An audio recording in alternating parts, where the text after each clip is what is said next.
Hello, welcome back to this new video. Today I will continue my learning path in the Cloud Architect, Google Cloud Architect Professional Certification. I was going through this course here, logging and monitoring in Google Cloud. In the previous modules, we've been through monitoring critical systems and alerting policies. We had a few labs about these aspects, and now we have to focus on this one, which is advanced logging and analysis. It's quite an interesting topic. I will go through it during this whole video. I hope to finish everything in like a couple hours. Let's go. In this module, we examine some of the Google Cloud's advanced logging and analysis capabilities. Specifically in this module, you will learn to use Log Explorer features, explain the features and benefits of log-based metric, define log sinks inclusion and exclusion filters, explain how BigQuery can be used to analyze logs, and also use log analytics on Google Cloud. Let's go.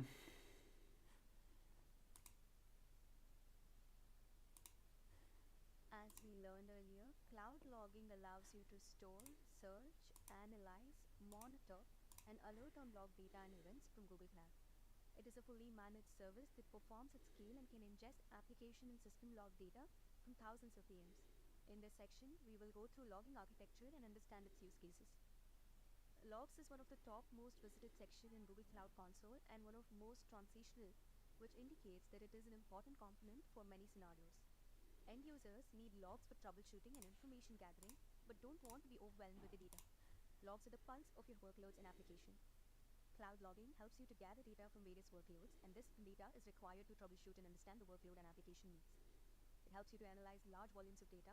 Tools like error reporting, Log Explorer, and Log Analytics let you focus from large sets of data. Cloud logging also helps you to route your logs to the region or service of your choice for additional compliance and business benefits. You can also get compliance insights by leveraging audit and app logs for compliance patterns and issues. We will cover this in the audit logs module in more detail. Let's next understand the architecture of cloud logging. Cloud logging architecture consists of the following components: log collection, log routing, log syncs, and log analysis. Log collection. These are the places where log data originates. Log sources can be Google Cloud services such as Compute Engine, App Engine, and Kubernetes Engine, or your own applications.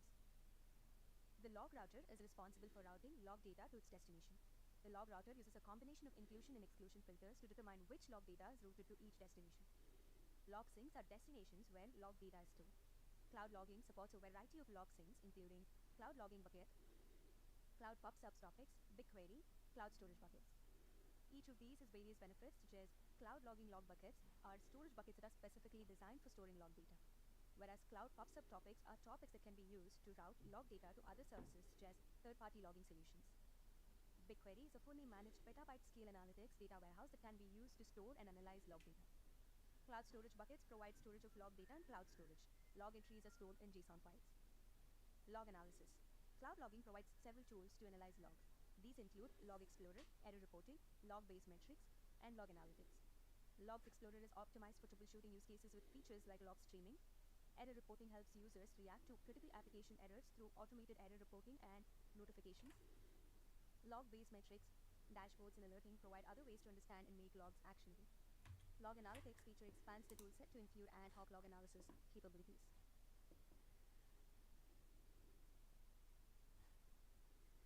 Okay. Let's start with log collection and move our way forward to routing and storage, and finally visualization. The Google Cloud Platform logs visible to you in cloud logging vary depending on which cloud resources you're using in Google Cloud project or organization. Let's explore the key log categories.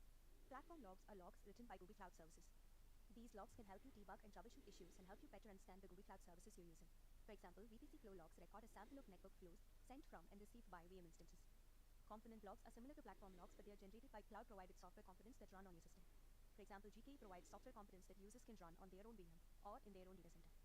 Logs are generated from the user's GKE instances and sent to the user's cloud project. GKE uses the logs or the metadata to support the user. Security logs help you answer who did what, where, and when. Cloud audit logs provide information about administrative activities and accesses within your Google Cloud resources. Access transparency provides you with the logs of actions taken by Google staff when accessing your Google Cloud content. User-written logs are logs written by custom applications and services. Typically, these logs are written to cloud logging by using Ops Agent or Cloud Logging API or Cloud Logging Client libraries. You can programmatically send application logs or are logs written by custom applications and services. Typically, these logs are written to cloud logging by using Ops Agent or Cloud Logging API or Cloud Logging Client libraries. You can program by using Ops Agent or Cloud Logging API or Cloud Logging Client libraries. You can programmatically send application logs to cloud logging by using client libraries or by using one of the logging agents. When you can't use them, or when you only want to experiment, you can write logs by using gcloud logging write command or by sending HTTP commands to cloud logging API endpoints. If you're using one of the agents, then your applications can use any established logging framework to emit logs. For example, in container environments like Google Kubernetes Engine or Container Optimized OS, the agents automatically collect logs from standard output or standard errors. On virtual machines, the agents collect logs from known file locations or logging services like the Windows Event Log or Standard Log D. Serverless compute services like Cloud Run and Cloud Function include simple runtime logging by default. Logs written to standard out or standard error will automatically appear in Google Cloud Console. Okay. Now that we understand the log collection, let's look at how logs can be routed and exported for long-term storage and analysis. What we call cloud logging is actually a collection of components exposed to a centralized logging API. The components include log router, log sinks, and log storage. Entries are passed through the API and fed to log router. Log router is optimized for processing streaming data, reliably buffering it, and sending it to any combination of log storage and sink locations. By default, log entries are fed into one of the default log storage buckets. Exclusion filters may be created to partially or totally prevent this behavior. Log sinks run in parallel with the default log flow and might be used to direct entries to external locations. Locations might include additional cloud logging bucket, cloud storage, BigQuery, PubSub, or external projects. Inclusion and exclusion filters can control exactly which logging entries end up at a particular destination and which are ignored completely. For each Google Cloud project, logging automatically creates two logs buckets, required and default, and corresponding log sinks with the same names. All logs generated in the project are stored in one of these two locations. Required, this bucket holds admin activity audit logs, system event audit logs, and access transparency logs, and retains them for 400 days. You aren't charged for the logs stored in required, and the retention period of the logs stored here cannot be modified. You cannot delete or modify this bucket. Default. This bucket holds all other ingested logs in the Google Cloud project, except for the logs held in the required bucket. Standard cloud logging pricing applies to these logs. Log entries held in the default buckets are retained for 30 days unless you apply custom retention rules. You can't delete this bucket, but you can disable the default log sync that routes logs to this bucket. The log storage page displays a summary of statistics for the logs that your project is receiving, including current total volume, the amount of logs your project has received since the first date of the current month, previous month volume, the amount of logs your project received in the last calendar month, projected volume of EOM, estimated amount of logs your project will receive by the end of current month based on current usage. You can view the total usage by resource type for the current total volume. The links open Metrics Explorer, which lets you build charts for any metric collected for your project. Log router sinks can be used to forward copies of some or all of your log entries to non-default locations. Use cases include storing logs for extended periods, querying logs with SQL, and access control. Here, you see we've started creating a sync by generating a log query for a particular subset of entries. We will pass that subset to one of the available log sync locations. There are several sync locations depending on your need. Cloud logging buckets works well to help pre-separate log entries into a distinct log storage bucket. BigQuery dataset allows SQL query power of BigQuery to be brought to bear on large and complex log entries. Cloud storage bucket is a simple external cloud storage location, perhaps a long-term storage or processing with other systems. PubSub topic can export log entries to message handling third-party applications or systems created with code and running somewhere with data flow or cloud functions. Splunk is used to integrate logs into existing Splunk-based system. The other projects option is useful to help control access to a subset of log entries. The process of creating log syncs mimics that of creating log exclusions. It involves writing a query that selects the log entries you want to export in Logs Explorer and choosing a destination of cloud storage BigQuery or PubSub. The query and destination are held in an object called a sync. Syncs can be used in Ruby Cloud projects, organizations, folders, and billing accounts. Use Logs Explorer to build a query that selects the logs you want to exclude. Save the query to use when building the exclusion. Use the Logs Explorer query to create an exclusion filter that filters the unwanted entries out of the sync. Give the exclusion filter a name and add the filter for log entries to exclude. It might be helpful to leave some representative events depending on the exclusion. Create the exclusion and it will go into effect immediately. Use the navigation menu to initiate editing of that entity. Take care here because excluded log events will be lost forever. Over the next several slides, we will investigate some possible log export processing options. Here, for example, we are exporting through PubSub to Dataflow to BigQuery. Dataflow is an excellent option when you're using for real-time log processing at scale. In this example, Dataflow job could react to real-time issues while streaming the logs into BigQuery for longer-term analysis. Sync pipelines targeting cloud storage tends to work best when your needs align with cloud storage strengths. For example, long-term retention, reduced storage costs, and configurable object lifecycles. Cloud storage features include automated storage class changes, auto-delete, and guaranteed retention. Here we have an example organization that wants to integrate the logging data from Google Cloud back into an on-premises Splunk instance. You can ingest logs into Splunk. You can either stream logs using PubSub to Splunk Dataflow or using the Splunk add-ons for Google Cloud. PubSub is one of the options available for exporting to Splunk or to other third-party system information and event management software packages. A common logging need is a centralized log aggregation for auditing, retention, or non-repudiation purposes. Aggregated syncs allow for easy exporting of log entries without a one-to-one setup. The sync destination can be any of the destinations discussed up to now. There are 3 available cloud logging aggregation levels. We have discussed the project level log sync. It exports all the logs for a specific project, and a log filter can be specified. We have discussed a project level log sync. It exports all the logs for a specific project, or a log filter can be specified in the sync definition to include or exclude certain type of log. A folder level log sync aggregates logs on the folder level and can include logs from children resources. Or for a global view, an organization level log sync can aggregate logs on the organization level and can also include logs from children resources. Security practitioners onboard Google Cloud Logs for security analytics. By performing security analytics, you help your organization prevent, detect, and respond to threats like malware, phishing, ransom, and poorly configured assets. One of the steps in security log analytics workflow is to create aggregated syncs and route those logs into a single destination depending on the choice of security analytics tool, such as Log Analytics, BigQuery, Chronicle, or a third-party security information and event management technology. Logs are aggregated from your organization, including any contained folder, projects, or billing accounts. There are a few naming conventions that apply to log entry fields. For log entry fields that are part of the log entry type, the corresponding BigQuery field names are precisely the same as the log entry fields. For any user-supplied fields, the letter case is normalized to lowercase, but the naming is otherwise preserved. For fields in structured payloads, as long as the @type specifier is not present, the letter case is normalized to lowercase, but naming is otherwise preserved. For information on structural payloads where the @type specifier is present, see the payload field with @type documentation. You can see some examples on the current slide. Here is a simple query over the compute engine logs. It retrieves log entries for multiple log types over multiple days. The query searches the last field with @type documentation. You can see some examples on the current slide. Here is a simple query over the compute engine logs. It retrieves log entries for multiple log types over multiple days. The query searches the last 3 days, today minus 2, of the system logs and Apache access log. The query retrieves results for the single compute engine instance ID seen in the where clause. In this BigQuery example, we are looking for unsuccessful app engine request from the last month. Notice how the from clause is constructing the table date range. The status not equal to 200 is examining the HTTP status for anything that isn't 200. That is to say, anything that isn't a successful response.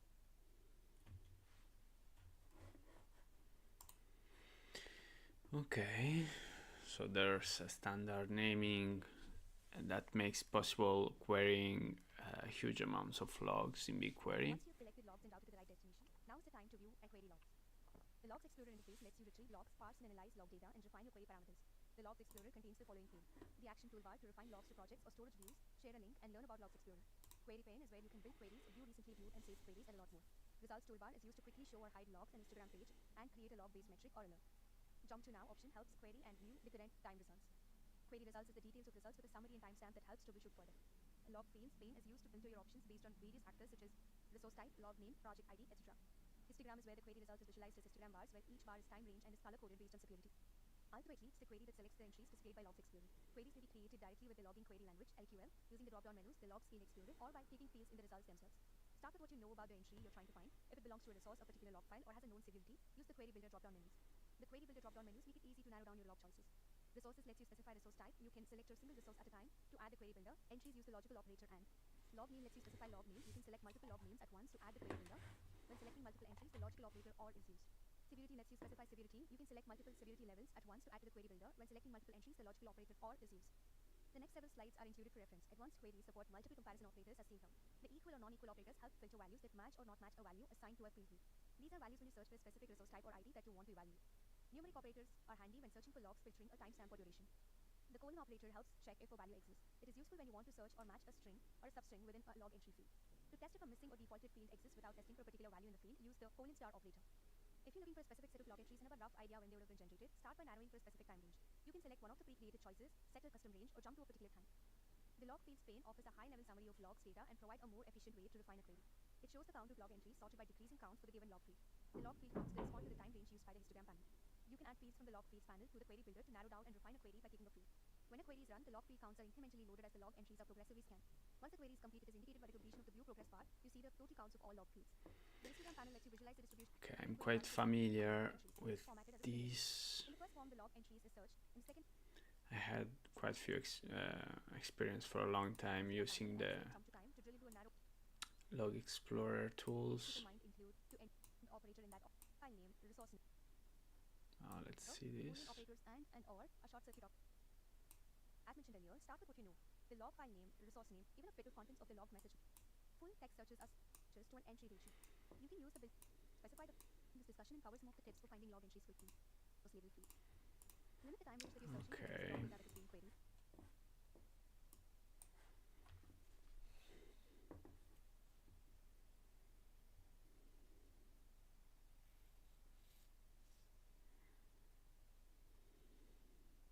Let us next focus about generating monitoring metrics from logging data. Log-based metrics derive metric data from the content of log entries. For example, metric can track the number of entries that contain specific messages or extract latency information that is reported in the logs. These metrics transform into time series data and use it in cloud monitoring charts and alerting policies. There are two types of log-based metrics: system-defined log-based metrics and user-defined log-based metrics. System-defined log-based metrics provided by cloud logging can be used by all Google Cloud projects. System-defined log-based metrics are calculated only from logs that have been ingested by logging. If a log has been explicitly excluded from ingestion by cloud logging, it isn't included in these metrics. User-defined log-based metrics are created by you to track things in your Google Cloud projects that are of particular interest to you. For example, you might create a log-based metrics to count the number of log entries that match a given filter. Log-based metrics are suitable when you want to do any of the following: count the occurrences of a message like a warning or error in your logs and receive a notification when the number of occurrences crosses a threshold. Observe trends in your data like latency values in your logs and receive notification if the values change in an unacceptable way. Create charts to display numeric data extracted from the logs. A refresh of the key IAM roles that relate to logging and monitoring are: first, on the logging side, log configuration writers can list, create, get, update, and delete log-based metrics. Log viewers can view existing metrics. On the monitoring side, monitoring viewers can create the time series in log-based metrics. And finally, logging admins, editors, and owners are all broad-level roles that can create log-based metrics. There are three types of log-based metrics: counter, distribution, and boolean. All predefined system log-based metrics are the counter type, but user-defined metrics can either be counter, distribution, or boolean types. Counter metrics count the number of log entries matching an advanced log query. So if we simply want to know how many of our /score call entries are generated, you could create a counter. Distribution metrics record the statistical distribution of the extracted log values in histogram buckets. The extracted values are not recorded individually. Their distribution across the configured buckets is recorded, along with the count, mean, and sum of square deviations of the values. Boolean entries record where a log entry matches a specified filter. System-defined log-based metrics apply at the Google Cloud project level. These metrics are calculated by the log router and apply to logs only in the Google Cloud project in which they receive. User-defined log-based metrics can apply either in the Google Cloud project level or at the level of a specified log bucket. Project-level metrics are calculated like system-defined log-based metrics. These user-defined log-based metrics apply to logs only in the Google Cloud project in which they are received. Bucket scope metrics apply to logs in log buckets in which they are received regardless of the Google Cloud project in which the log entries were originally. With bucket scope log-based entries, you can create log-based metrics that can evaluate logs in following cases: logs that are routed from one project to a bucket in another project, logs that are routed into a bucket to an aggregated sync. Before we create a log-based metrics, let's generate some logging entries. Here we see a basic Node.js app built with a simple and lightweight Express web server. The app is run as a managed container on the Cloud Run service. The code watches for a request to come into the server on the /score path. When a /score request arrives, the code generates a random 1 to 100 score and it then creates a log entry. Earlier, code not shown on this slide created a unique identifier for the container serving this request in container ID and a random value called funfactor. The log entry contains the text /score call, the random score, the container ID, and funfactor.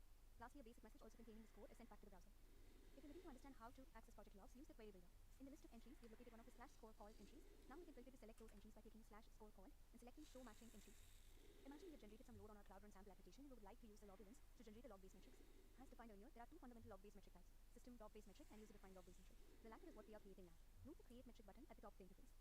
This is an example of a basic flow for creating log-based metrics. You start by finding the log with the requisite data, then you filter it to the required entries, create a metric, pick your metric type, if distribution, then set configurations, and finally add labels as needed. Like many cloud resources, labels can be applied to log-based metrics. Their primary use is to help with group by and filtering tasks in cloud monitoring. Labels allow log-based metrics to contain multiple time series, one for each label value. All log-based metrics come with some default labels, and you can create additional user-defined labels in both counter type and distribution type metrics by specifying extractor expressions. An extractor expression tells cloud logging how to extract the value of the label from log entries. You can specify the label's value as either of following: the entire contents of a name field in the log entry object, a part of the name field that matches a regular expression. You can extract labels from the log entry built-in fields, such as http request.status, on from one of the payload fields, text payload, JSON payload, or proto payload. Label with care, a metric can support up to 10 user-defined labels, and once created, a metric can Okay. also each log-based metric is. Now we'll go to this lab. Let us take a look at one of the new features in cloud logging, log analytics. Log analytics gives you the analytical power of BigQuery within the cloud logging console and provides you with a new user interface that's optimized for analyzing your logs. When you create a bucket and activate analytics on it, cloud logging makes the logs data available in both the new log analytics interface and BigQuery. You don't have to route and manage a separate copy of the data in BigQuery. You can still query and examine the data as usual in cloud logging with the logging query language. The three prominent use cases for cloud logging in log analytics are troubleshooting, log analytics, and reporting. Logs are written to the logging API via client libraries, Standout, QA/Intuit, Agent, or directly via API. Logs Explorer helps with troubleshooting and getting to the root cause with a search, filter, histogram, and suggested search. Log Router routes logs to the logging sync for the logs bucket. Log Analytics analyzes application performance and data access and network access patterns. Log Analytics pipeline maps logs to BigQuery tables and writes to BigQuery. Use the same logs data in Log Analytics directly from BigQuery to report on aggregated application and business data found in logs. The logs data in an analytics enabled bucket is different than logs routed to BigQuery via traditional export in the following ways. Log data in BigQuery is managed by cloud logging. BigQuery ingestion and storage costs are included in your logging costs. Data residency and lifecycle are managed by cloud logging. You can query your logs on log analytics enabled buckets directly in cloud logging via the new log analytics UI. The log analytics UI is optimized for viewing unstructured log data. You can also access your log data in BigQuery using a read-only view if you want to combine your log data with other data in BigQuery. You can turn on or off access to your analytics enabled buckets in BigQuery by turning on or off the option that connects the logs to BigQuery. When the option is enabled, you can query the logs directly from BigQuery, including joining your log data with other BigQuery dataset. To create an analytics enabled bucket by using the console, navigate to log storage, click create log bucket, select upgrade to use log analytics. Note that upgrading a bucket to use log analytics is permanent. You can't downgrade the log bucket to remove the use of log analytics. Log analytics is used for Okay. Let's look at the different teams' perspective, starting with DevOps. For a DevOps specialist, So let's start with this lab. Yeah.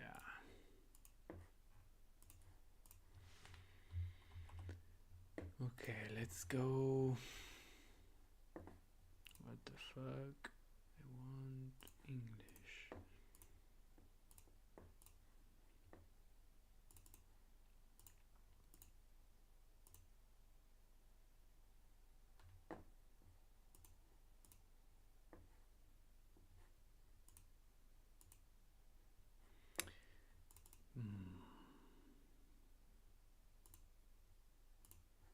Okay.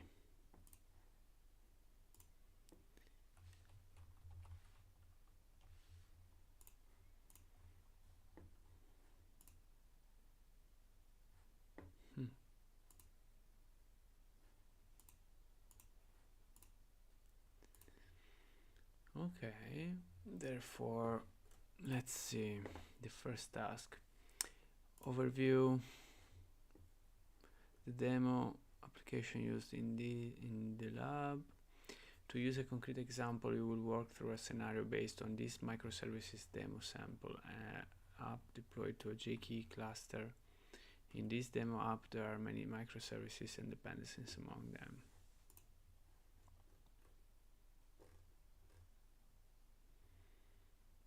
Okay.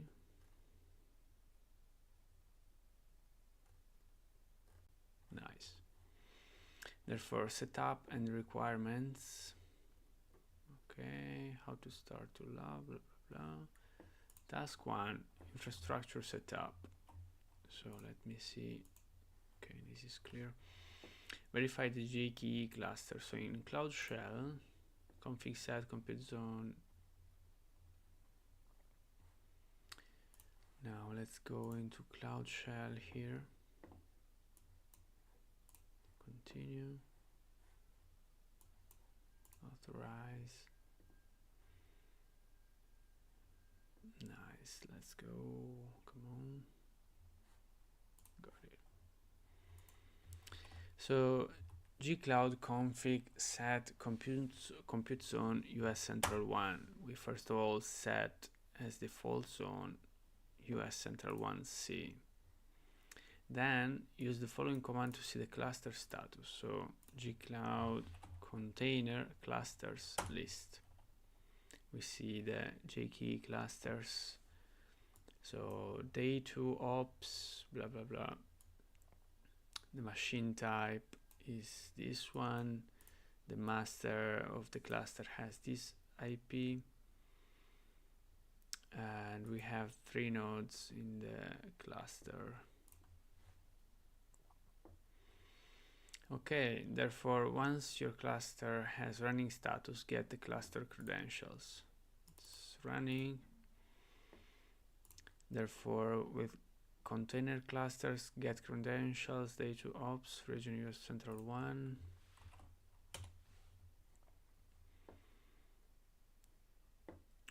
Okay. Verify that the nodes have been created. So get nodes.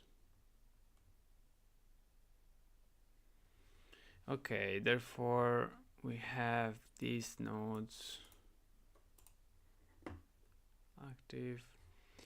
Then deploy an application. We deploy an application in this cluster. We first of all clone the application from this microservices demo from GCP GitHub.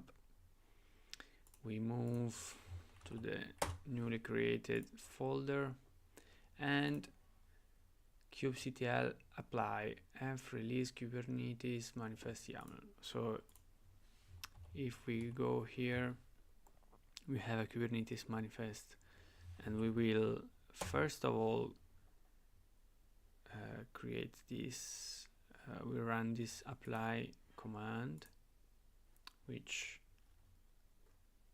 deploys on the cluster using the instructions in this file, and we have the possibility to check it with get pods.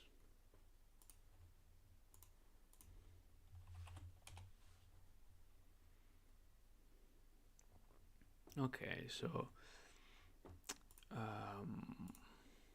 we had, so this was task 2, which is nearly done. We have just 0.5.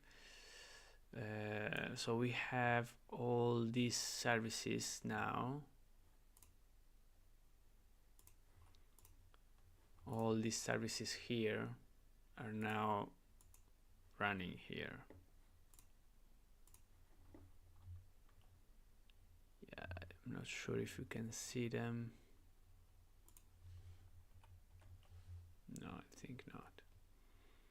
However, this corresponds to this. For example, we have the checkout service, the currency service, checkout, currency. We have the front end, and so on. Okay, therefore we were doing task 2.5. Run the following to get the external IP of the application. An IP address is only returned once the service has been deployed, so you may need to repeat the commands until there's an external IP assigned.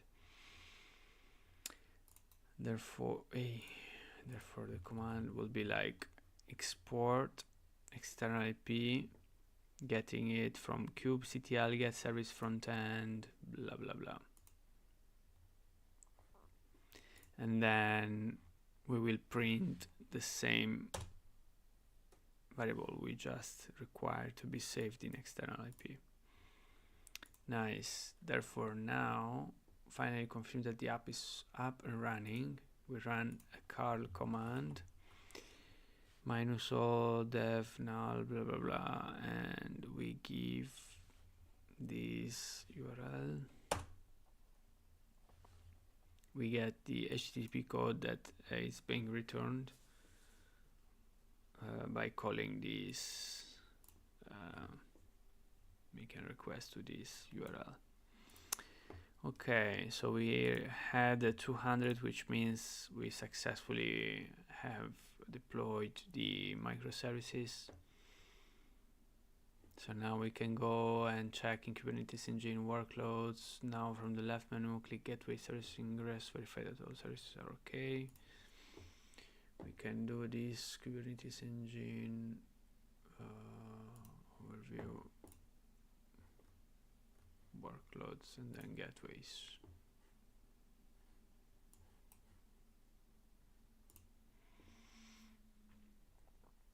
Okay, so we have all the workloads working fine. Gateway services and ingress. Okay, what happens here? All services are okay. Yeah, they are. Perfect. Open the application. So from the front end, we open this.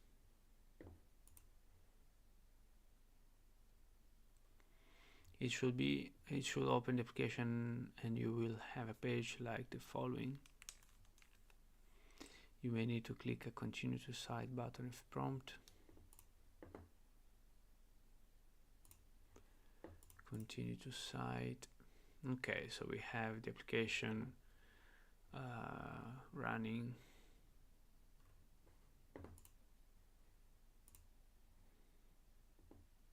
Great. Now manage log buckets. So upgrade an existing bucket. We go to observability, logging, log storage, and click upgrade for an existing bucket, for example to default bucket. So let's go to logging, log storage.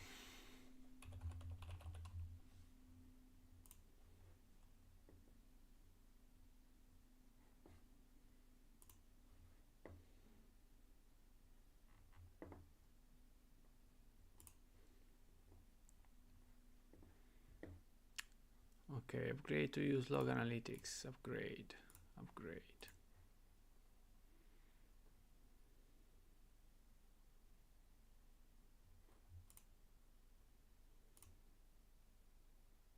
click the open drop-down button.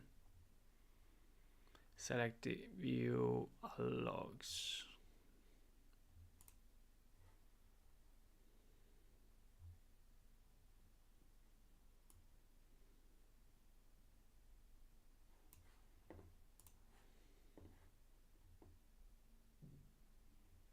Okay, so these are the two log storage, the two targets where we store the log that are being generated in our project. And here we have some informations which we have already seen in the videos, like the retention period, the region, yeah, and so on.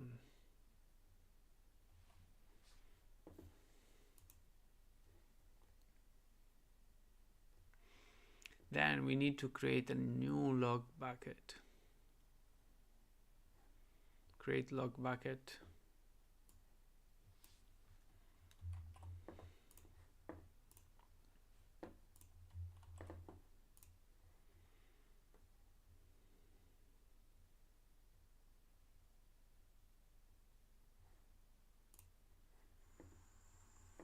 Okay, so next. Wait. And we go to create, update, upgrade, and create. Okay. This would be the name for the data set.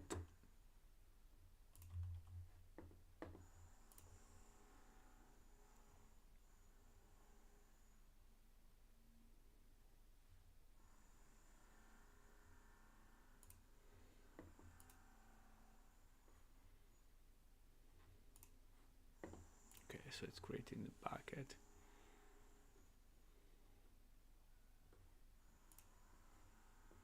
Nice. So it's upgrading. This is from the previous task. Nice. So here we have already this query which is selecting the logs that pertain only to this bucket with this filter.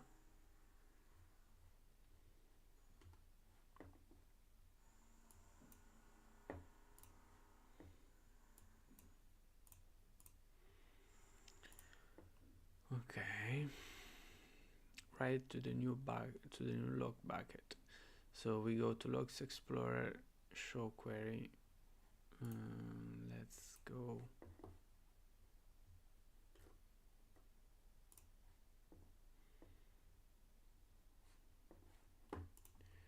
We put this query here.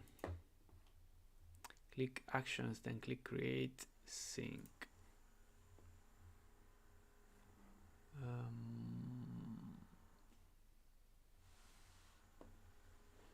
Wait a moment.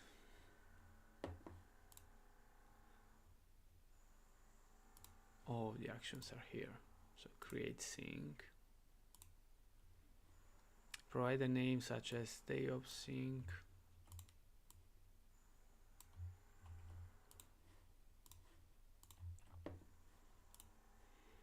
Then next, select login bucket.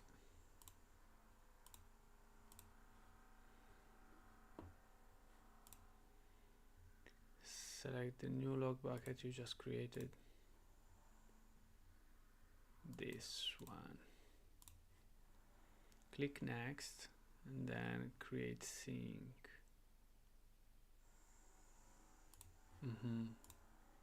Okay, so we have already this query from which we started the creation.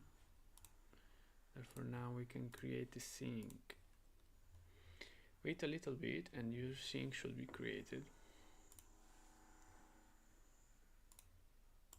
Okay, read from the new log bucket. So we go to Logs Explorer, Project Logs, Log View, click Apply.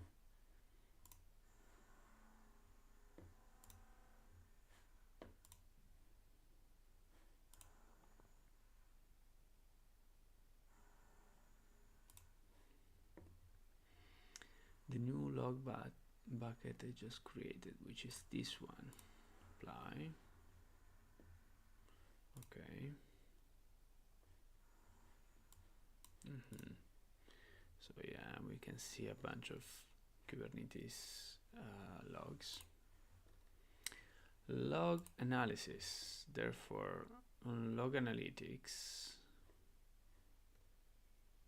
you can click query. Now you can run your own queries in the query field. The log view name in the from clause is different from the log buckets. You need to make sure you use the correct view name to find the most recent errors. Okay. So we go to log analytics.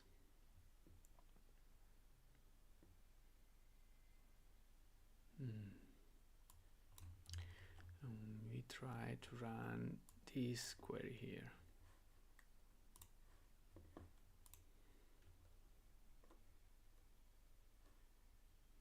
Okay. Well, no rows to display. It says we may need to wait a few moments, but well, we don't have any error actually.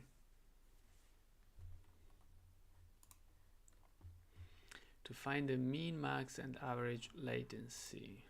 Maybe this will provide us with more interesting results. Run query. Okay, we have something. After run the query, you should see the output product page visit number.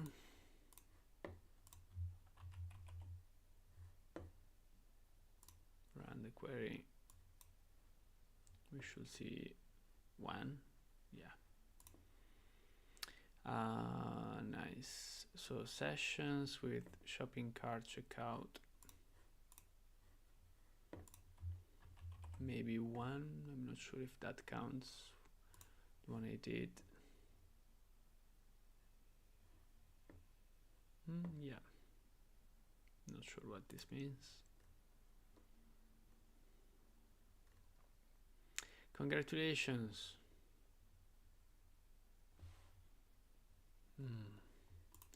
And lab, yeah.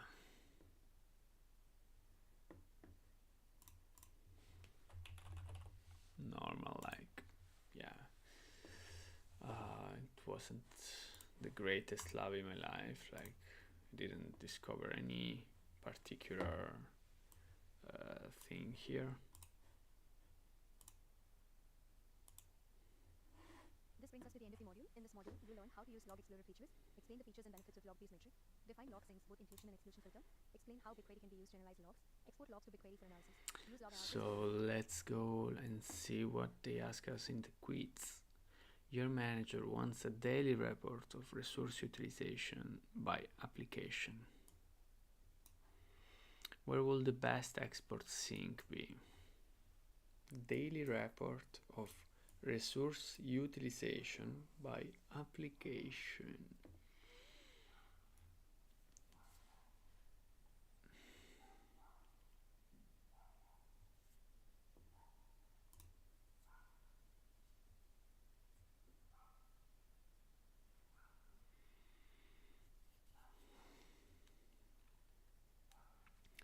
You want to compare resource utilization for VMs used for production, development, and testing.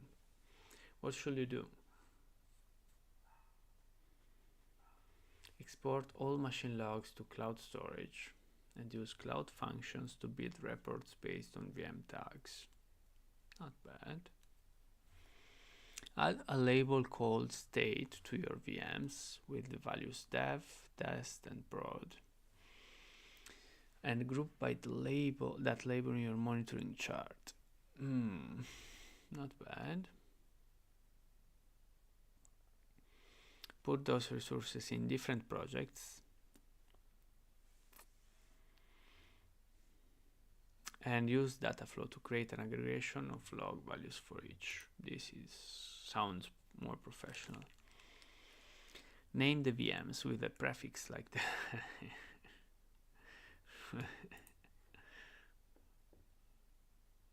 Oh, shit. So here I will say one of these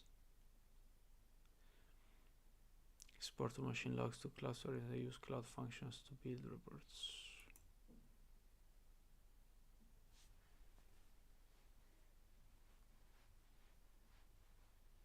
I will say more export machine logs to cloud storage.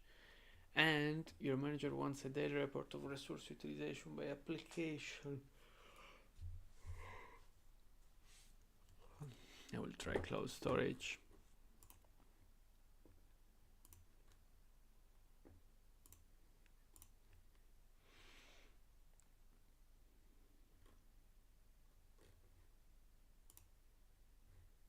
What? So cloud storage is correct for daily report of resource utilization by application.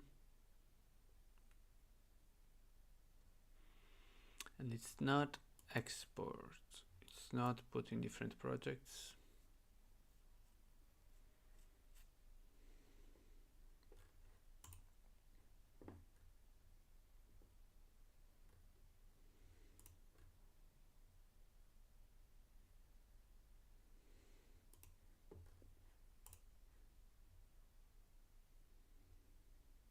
Yay.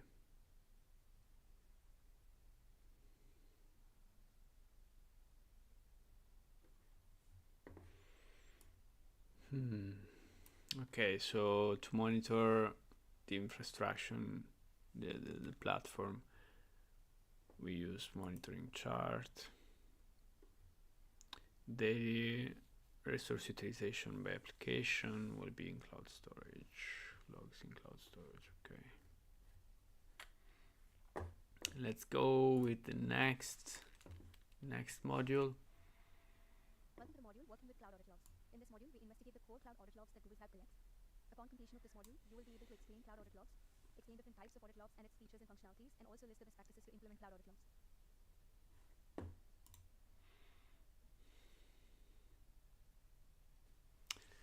So We start with an overview of what audit logs do for us. We then move to using the optional data access audit logs, explore the format of audit log entries, and wrap up with some logging best practices. In terms of sheer volumes of useful information, probably the most important group of logs in Google Cloud are the cloud audit logs. Cloud audit logs help answer the question, who did what, where, and when. It maintains 4 audit logs for each Google Cloud project, folder, and organization. Admin activity audit logs, data access audit logs, system event audit logs, and policy denied audit logs. All Google Cloud services will eventually provide audit logs. For now, see the Google Cloud Services with audit logs documentation for coverage details. Admin activity audit logs contain log entries for API calls or other administrative actions that modify the configuration or metadata of resources. For example, these logs record when users create VM instances or change identity and access management permissions. They are always on and are retained for 400 days and are available at no charge. To view these logs, you must have the IAM role, Logs Viewer or Project Viewer. System event audit logs contain log entries for Google Cloud administrative actions that modify the configuration of resources. System event audit logs are generated by Google Cloud systems. They are not driven by direct user action. They're always enabled, green, retained for 400 days. To view these logs, you must have IAM role, Log Viewer or Project Viewer. Data access audit logs contain API calls that read the configuration or metadata of resources. Also user-driven API calls that create, modify, or read user-provided resource data. Data access audit logs don't record the data access operations on resources that are publicly shared. Data access audit logs also don't record the data access operations on resources that can be accessed without logging into Google Cloud. They are disabled by default, and when enabled, the default retention is 30 days. To view these logs, you must have the IAM permission, private log viewer, or project owner. When a security policy is violated, policy denied access log records when access to a user or service account is denied by Google Cloud Service. Policy denied audit logs are generated by default, and your Google Cloud project is charged for the log storage. You can't disable policy denied audit logs, however, you can use exclusion filters to prevent these logs from being ingested and stored in cloud logging. To view and filter audit logs, navigate to Logs Explorer, filter by using log name drop-down menu. Typing cloud audit into the filter box is frequently quicker than scrolling. If one of our 4 audit logs is missing, that simply means it doesn't currently have any entries. The example here filters the logs by a project, and you can select the log entries you would like to audit. You can even use the query builder to filter audit logs. This query is auto-populated in the query section when using the UI. For more details, check out the documentation page. Whether it's a hardware support engineer or a rep working on a ticket, having dedicated experts manage parts of the infrastructure is a key benefit of operating in Google Cloud. Very similar to cloud audit logs, access transparency logs help by providing logs of accesses to your data by human Googlers. Enterprises with appropriate support packages can enable the logs and receive the log events in near real time. The log events are surfaced through the APIs, cloud logging, and security command center. Access transparency logs gives you different information than cloud audit logs. Cloud audit logs records the actions that members of your Google Cloud organization have taken in your Google Cloud resources, whereas access transparency logs record the action taken by Google personally.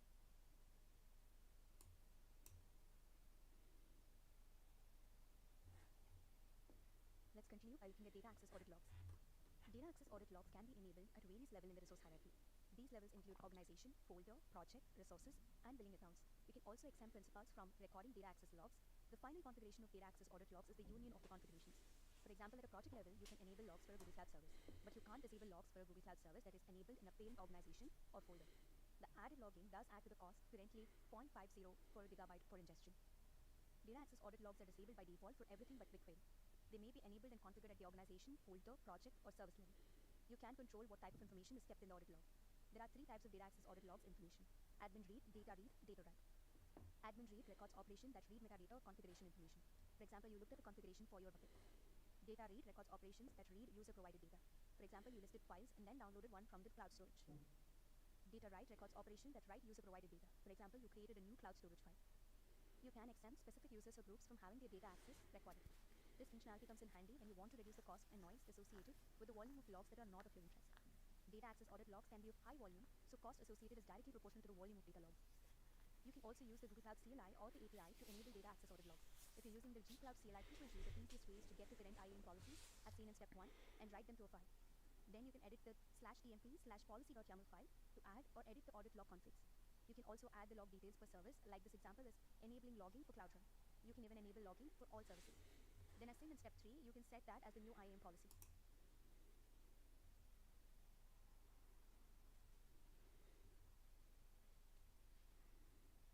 Now that we can enable the logs we need, let's examine the logging entries themselves.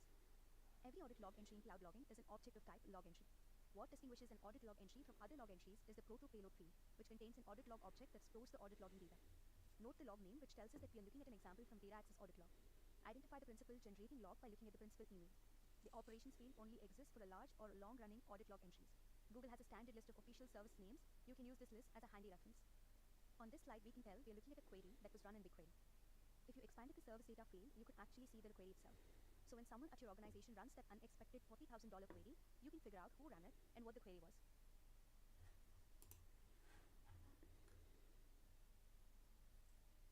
Let's go over a few best practices before we wrap up this module. Like anything in the cloud, start by planning first. Spend time and create a solid plan for data access audit logs. Think organization, folder, then project. Like most organizations, some of your project will be very specialized, but usually they do break down into common organizational type. Then create a test project and experiment to see if the logging works the way you expect.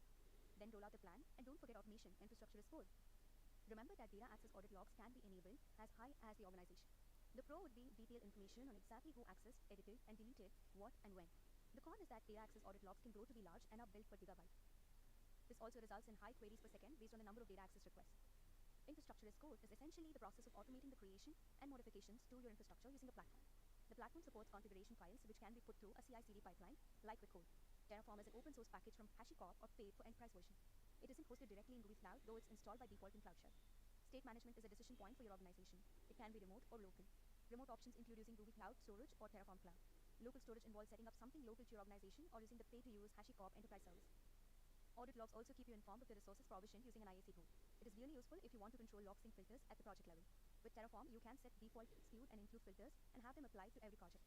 To manage your Google Cloud organization logs, you can aggregate them from across your organization into a single Google Cloud logging bucket. It is recommended to create user-defined buckets to centralize or subdivide your log storage. Based on compliance and usage requirements, customize your log storage by choosing where your logs are stored and defining the data retention period. Some organizations might have latency, compliance, and availability requirements in specific region. Configure a default storage location to automatically apply a region in which buckets are created for log data. By default, cloud logging encrypts customer content stored at rest. Your organization might have advanced encryption requirements that the default encryption at rest doesn't provide. To meet your organization's requirements, instead of Google managing the key encryption keys that protect your data, configure customer managed encryption keys, CMEK, to control and manage your own encryption. We have discussed the options and benefits of exporting logs. Again, make this part of your plan. Start by deciding what, if anything, you will export from aggregated exports at the organization level. Next, decide what options you will use, project by project, folder by folder, and so on. Then carefully consider your filters, both what they leave in and what they leave out. Filters apply to all logging, not just to exports. Lastly, carefully consider what, if anything, you will fully exclude from logging. Remember that excluded entries will be gone forever. Side channel leakage of data through logs is a common issue. You will need to be careful who gets what kind of access to which logs. Remember, some of the discussions earlier in this course on monitoring metrics scope and how to monitor a current project, that's where your security starts.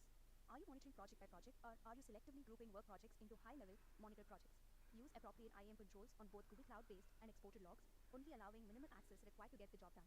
Especially scrutinize the data access audit log permission, as they will often contain personally identifiable information (PII).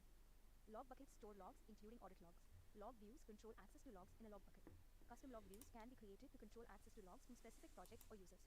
This helps product-sensitive data and ensures only authorized users have access.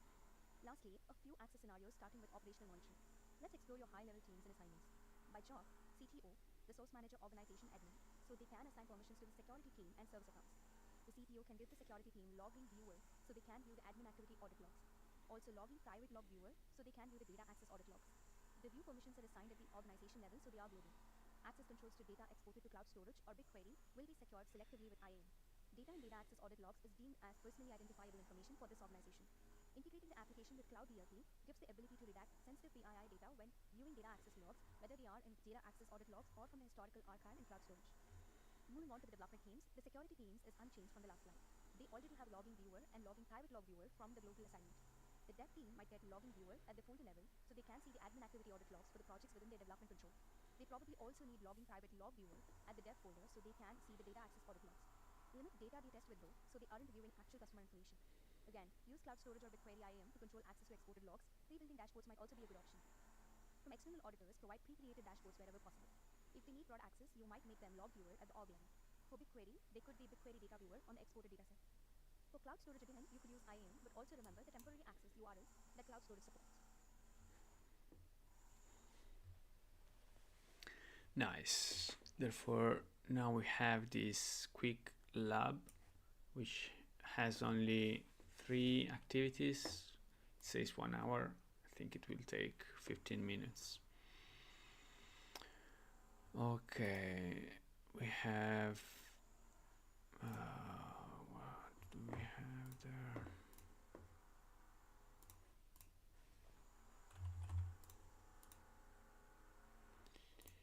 Yeah, so let's go with English. Yeah, we understand.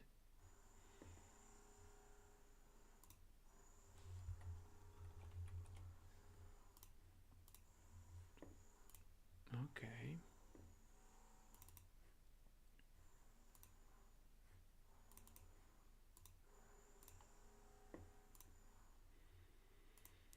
Nice. Therefore, let's see, lab region, lab zone. Okay. Task 1, enable data access logs on cloud storage. Therefore, we go to audit logs.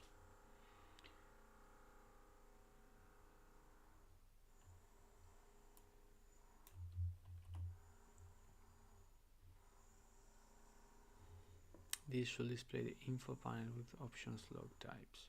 So we go to audit logs. We filter looking for Google Cloud Storage.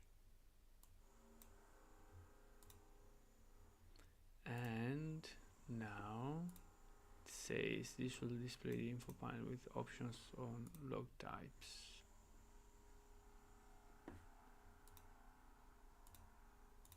Okay. Select. So data access audit logs are divided in 3 categories: admin read, data write. Records operation that read the metadata configuration information, admin activity audit logs, server rights of that read user provided data, that write user provided data. Select all them and click save. So for cloud storage, we record all these type of audit logs.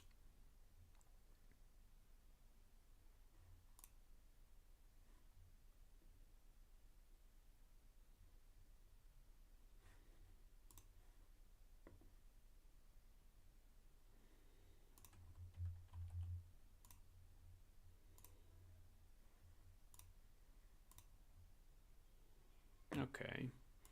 Generate some admin and data access activity. So we go to GS util, make a bucket, and GS blah blah blah.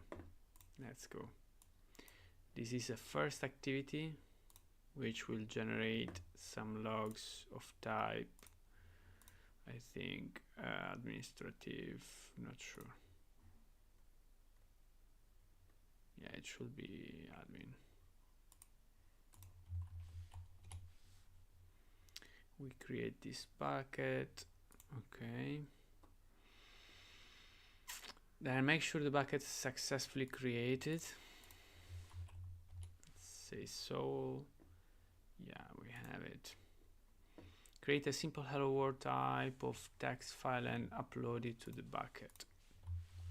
So we write the sample text and we then copy it with the gsutil command. Now verify the file is in the bucket. Okay, we have sample txt. Now create a new automod network named my network. Then create a new virtual machine and place it into the network. Okay, so the new network, compute networks, create my network subnet mode auto. This sometimes will take some seconds.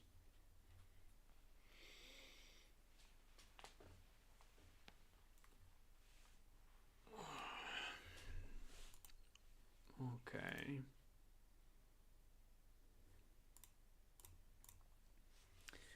As this is taking some seconds, I will shut my audio. Oh, but I'm back. I'm already back as it completed. So I will create the virtual machine.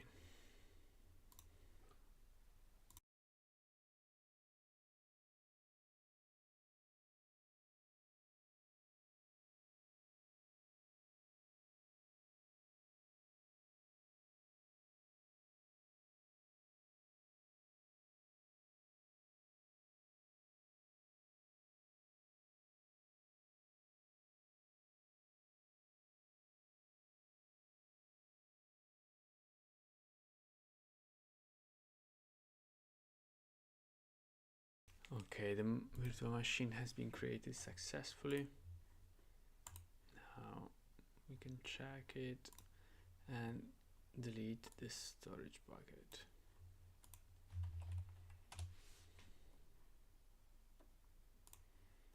Okay, task 3, view audit logs. We go to logging explorer, logs explorer, show query, delete the query box, click the all log names drop down and use the filter to locate the activity log under cloud audit. So logs explorer, is it here? No. Logs explorer. Yeah. So there's nothing here. All log names activity.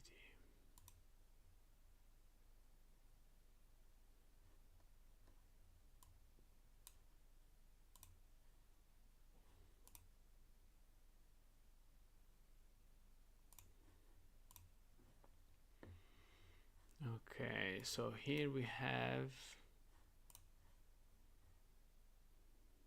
press the run query button and use the log fields explorer to filter the GCS bucket entries.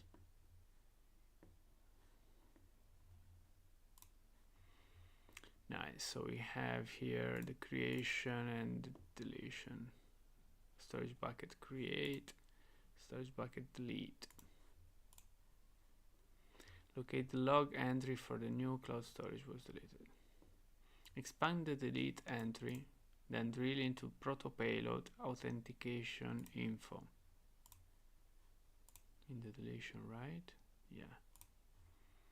Proto payload authentication info, principal email, and it's my email here.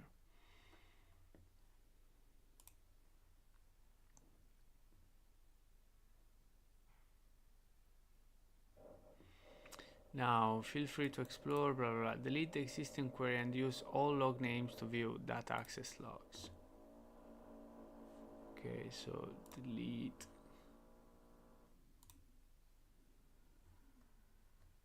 data access.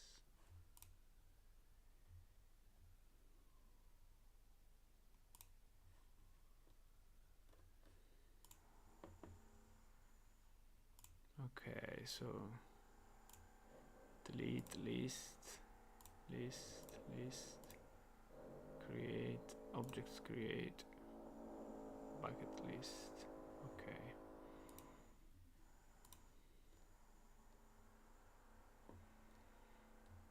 So using the Cloud SDK, read filter. Okay. We'll end the lab. Nice. It was a good lab.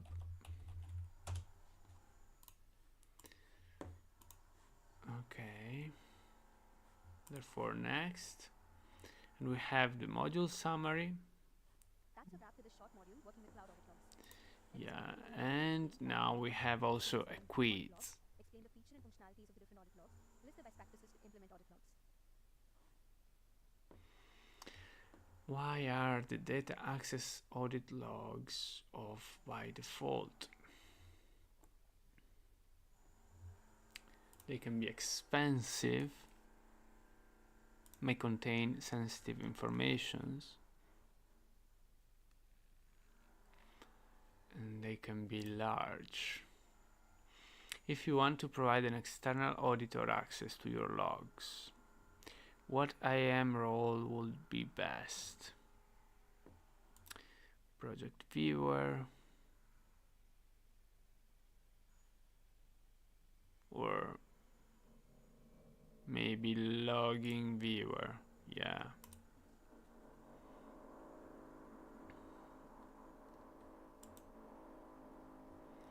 Success. Let's go. Therefore, we finished this course here. This brings us to the end of the logging and monitoring in Google Cloud course. Let's do a quick recap of what we covered. In this course, we learned the purpose and capabilities of Google Cloud Operations Suite, how to implement monitoring for multiple cloud projects, create alerting policies, uptime checks, and alerts to identify and resolve problems quickly, use cloud logging to collect logs and export for further analysis. If you're interested in learning more about application performance management, please go to the next course, Observability in Google Cloud. See you next time. Okay, so this was a course about monitoring. In the next one, we will do something more about the specific case of monitoring performances.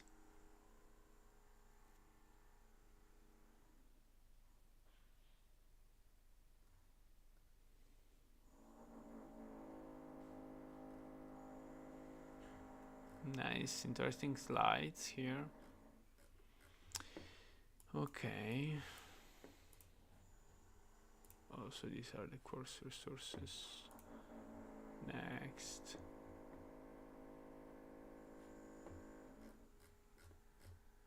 Next. Wait, do I need to do it for all these things? No. So let's just, yeah, I'm obsessed. I want to check them all. Okay, so now course survey. Somehow satisfied. I'm very satisfied. It's an important topic, and yeah, it was really well organized. Welcome to the second part of the two-part course. Okay, so this is already the next course, but I want to get back here to my Cloud Architect learning path. So we are here now. We just finished this course and we will start this one. Observability in Google Cloud. This course is all about application performance management tools. Therefore, yeah, we'll move to this course in the next videos. well, at this point I will just conclude this video here. Thank you very much for being with me as always. I really appreciate your company, and see you in the next videos. Bye bye.